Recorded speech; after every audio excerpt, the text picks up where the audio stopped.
इनके लबे रंगी की निछावर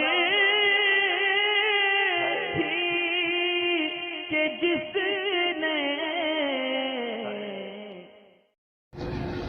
वालेकुम अस्सलाम व रहमतुल्लाह।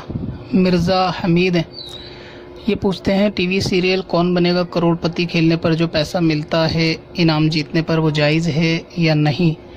और इन्होंने रजिस्टर्ड कराया था तो इनका नाम वहाँ पर जो है सिलेक्ट हो गया है कौन बनेगा करोड़पति में।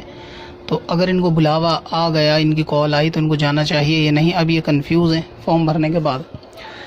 असल में अगर वहाँ किसी और नाजायज़ शर्त के बग़ैर केवल सवालों के जवाब दिए जाने पर और आपके यानी एजुकेशन बेस्ड पर अगर आप कोई सवालों के जवाब जो उनके रूल रेगुलेशन होते हैं उनके मुताबिक देते हैं तो उनकी तरफ से जो इनामी रकम मिलती है तो वो एक तरफ़ा होती है और उसमें कोई ऐसी शर्त नहीं होती रकम के अंदर कि आपका भी पैसा लिया जाएगा, यानी अगर आप नहीं जवाब दोगे तो आपसे भी लिया जाएगा, तो ऐसा नहीं होता। लिहाजा अगर इस तरीके की रकम इनामी रकम किसी कंपटीशन में मिलती है और उसमें और कोई खिलाफ शरअ मामला ढका छुपा भी ना हो, बस यही है कि आपको सवालों के जवाब देने हैं, जवाब के बदले में आप इनाम जीतोगे, तो उसका पैसा लेना जायज़ है, उसमें कोई हर्ज वाली बात नहीं है।